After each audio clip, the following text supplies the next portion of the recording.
ये माह परिवर्तन का है। इस माह में आपकी मन की इच्छा पूर्ण हो सकती है। जय श्री गणेश। नमस्कार, मैं आचार्य संजय द्विवेदी। मेरे समस्त प्रबुद्ध दर्शकों का मेरे चैनल पे हार्दिक स्वागत है। प्रिय दर्शकों, आज मैं तुला राशि का मार्च माह का मासिक राशिफल लेकर आपके सम्मुख उपस्थित हूं। मार्च माह में ग्रहों का कुछ विशिष्ट संयोजन बन रहा है, जिसमें कुंभ राशि में 5 ग्रह एक साथ गोचर कर रहे हैं और कुंभ राशि पर तथा इन 5 ग्रहों पर गुरुदेव बृहस्पति की दृष्टि का प्रभाव है।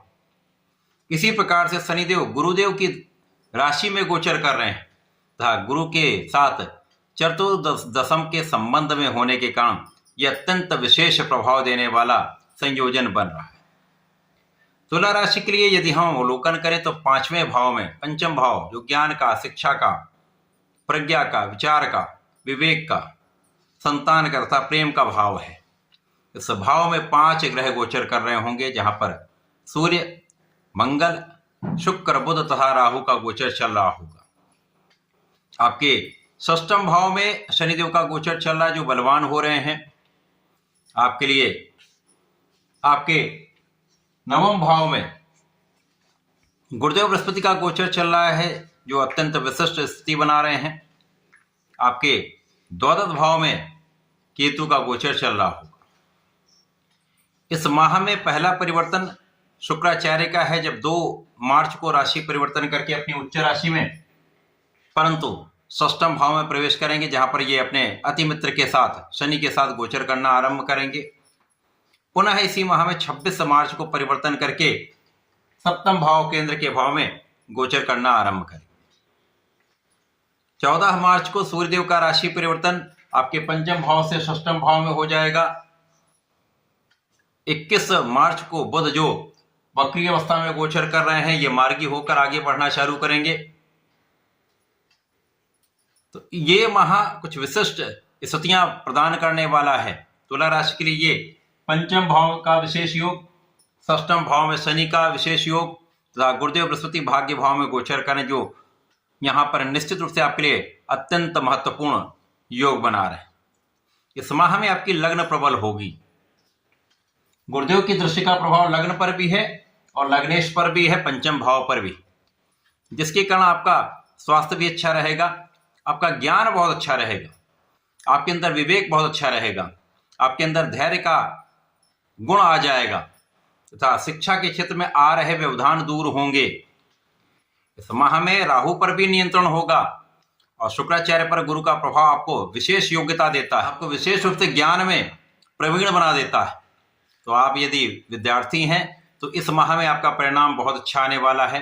विद्या के क्षेत्र में उन्नति का पूर्ण योग बन रहा है। इसी प्रकार से इस माह में यदि आप कंपटीशन की तैयारी कर रहे हैं, प्रतियोगिता परीक्षा दे रहे हैं, तो यहाँ पर सफलता मिलने का योग है। यदि जरा भी यहाँ पर आपके मन का विचलन नहीं हुआ, आप भ्रमित नहीं हुए, आप अपने पूर्ण आत्मबल के साथ सही दिशा में प्रयत्न करते रहे, तो इस समय अचानक ही आपको आपके मन के अनुसार नौकरी की प्राप्ति या व्यवसाय की प्राप्ति हो सकती है। इस माह में नौकरी मिलने का प्रबल योग बन रहा है।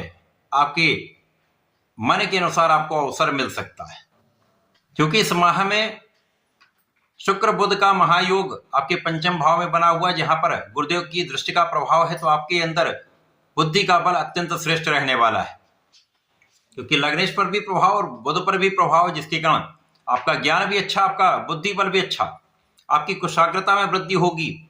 तो आप इस समय में ये निकेन प्रकार अपने समस्त कार्य बनाने वाले। आपका जो बुद्धि बल है वो आपकी समस्याओं का निस्तारण आसानी से करने वाला है, आपको बहुत योग्य बनाने वाला है। राहु आपको चतुर बना देते हैं, तो यहां पर आपके अंदर ये गुण भी बढ़ने वाला है। और सूर्य का जो प्रभाव है वो आपको शासन सत्ता की शक्ति देता है, आपको शासन करने का, नेतृत्व करने का गुण देता है, आपको आगे बढ़ने के योग्य आपको बना देते हैं। यद्यपि बीच में सूर्य पर ग्रहण लगेगा, बुध भी जल दोष में होंगे, शुक्र भी दूषित होंगे, परंतु कहीं ना कहीं बहुत कुछ चीजें यहां पर संतुलित हो रही हैं। अब मंगल, जो तुला राशि के लिए सप्तम के स्वामी था, धन के स्वामी, तो इस समय में अचानक ही आपको कहीं ना कहीं से धन की प्राप्ति का योग बन रहा है। और इस माह में जो स्थितियां बन रही उसमें आपके मन की इच्छाएं पूर्ण अवश्य होंगी, चाहे वो विद्या के क्षेत्र में हो, चाहे वो धन प्राप्ति के क्षेत्र में हो, चाहे कार्य क्षेत्र के लिए हो, चाहे आपकी उन्नति का योग हो। समस्त क्षेत्रों में आपको आगे बढ़ने का लाभ मिलने वाला है, आपको आपके मन के अनुसार लाभ मिलने वाला है। यहाँ पर संतान पक्ष भी बलवान होगा, संतान से सुख भी मिलेगा और संतान के कारण जो आपको चिंता थी वो भी यहाँ पर समाप्त होने वाली। इस माह में शत्रुओं का विनाश निश्चित होगा, कहीं पर कोई संदेह नहीं। अब शुक्राचार्य का जब राशि परिवर्तन आपके षष्ठम भाव में हो जाएगा, अपने परम मित्र के साथ अपनी उच्च राशि में गोचर करेंगे। यद्यपि ये निर्बल भाव है, त्रिक भाव है, परंतु यहाँ पर ये विपरीत राजयोग में होंगे, जिसके कारण विपरीत परिस्थितियों में भी आपको लाभ मिल जाएगा।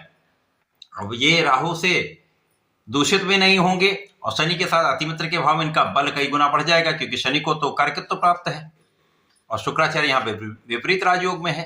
तो इस समय देश विदेश से एक अच्छा लाभ आपको प्राप्त होता है, अच्छे अनुबंध की प्राप्ति होती है, आपकी व्यापारिक यात्राएं सफल होती हैं, आप देश विदेश से जुड़कर अच्छा लाभ प्राप्त करते हैं।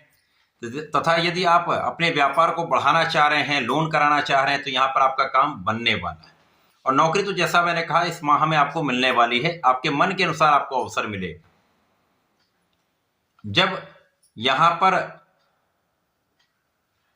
सूर्यदेव भी आ जाएंगे, अब यहाँ पर त्रिग्रही योग आपके षष्ठम भाव में बन जाएगा, तो यहाँ पर आपके शत्रुओं का विनाश निश्चित है, आपके कानूनी समस्याओं का हल निश्चित होगा। यहाँ पर आपको आपके लाभ में वृद्धि का अवसर मिलेगा। तो यदि आप व्यापार का विस्तार करना चाहते हैं, लोन कराना चाहते हैं, ऋण लेना चाहते हैं, वो आपको यहां पर आपका कार्य सिद्ध होता दिख रहा है। इसी प्रकार से जब बुध भी वक्री से मार्गी हो जाएंगे, आगे बढ़ेंगे, तो बुध का बल जो जड़ के कारण कम हो गया था, बुध का बल बढ़ने लगेगा। अब यहां पर बुध आपके लिए द्वादश के स्वामी तथा भाग्य के स्वामी हैं, तो भाग्येश की स्थिति अच्छी होने लगेगी। अब जब भाग्य से अच्छी स्थिति में होते हैं और लग्नेश यहाँ पर शनि के साथ बलवान हो रहे हैं, अपनी उच्च राशि में स्थित हैं, तो कहीं ना कहीं ये समस्याओं से मुक्ति का समय आपको प्राप्त हो रहा है। आपसे आपके ऋणों से मुक्ति का समय ये आ चुका है, आपके रोगों से मुक्ति का समय यहाँ पर आपको मिलने वाला है। यद्यपि कुछ मौसम के रोग हो सकते, छोटी मोटी समस्याएं हो सकती, लेकिन बड़े किसी कष्ट की संभावना यहाँ पर नहीं बनती। अब जब इस महीने में शुक्राचार्य पुनः परिवर्तन करके आपके सप्तम भाव में, केंद्र के भाव में चले जाएंगे, तो यहाँ पर लग्न का स्वामी सप्तम भाव में लग्न को देखेगा, तो ये तो अत्यंत विशिष्ट योग बन जाता है कि जब कोई ग्रह अपनी स्वयं की राशि, स्वयं के भाव को देखता है, उसके बल को कई सौ गुना बढ़ा देता।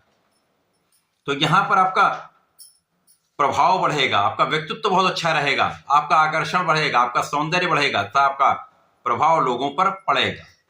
इस समय में किसी प्रकार का कोई भी बड़ी समस्या का योग नहीं है, परंतु यहां शुक्राचार्य अकेले गोचर कर रहे हैं और राहु की दृष्टि का प्रभाव लग्न पर है, जिसके कारण कुछ मन में भ्रम की स्थिति हो सकती है अथवा बिना कारण से मन चंचल हो सकता। तो यहां पर आपको ध्यान रखना होगा, अपने कार्य पर फोकस करें, अपने कार्य क्षेत्र में फोकस करें, अपने पढ़ाई के क्षेत्र में फोकस करें, तो ये आपको बहुत विशिष्ट बनाने वाला समय प्राप्त हो रहा है। ये जो माह है, मार्च का माह है, आपके लिए विशेष योग लेकर आया, चौमुर से लाभ देकर आपको जाने वाला है। आपके मन के अनुसार आपको अवसर भी देगा, मन के अनुसार आपको धन भी देगा, लाभ भी देगा। इस माह का लाभ उठाने के लिए आपको भगवान शिव की आराधना करनी चाहिए। नमः शिवाय पंचाक्षर मंत्र का नित्य कम से कम 1 माला का जप करें। इस माह में यदि आप हनुमानाष्टक का पाठ करते रहते हैं तो कष्टों से भी बचेंगे, समस्याओं से भी दूर रहेंगे, कहीं पर कोई छोटा मोटा दुर्योग है तो वो भी दूर हो जाएगा। तो ऐसा करके इसका लाभ उठाएं। धन्यवाद, नमस्कार।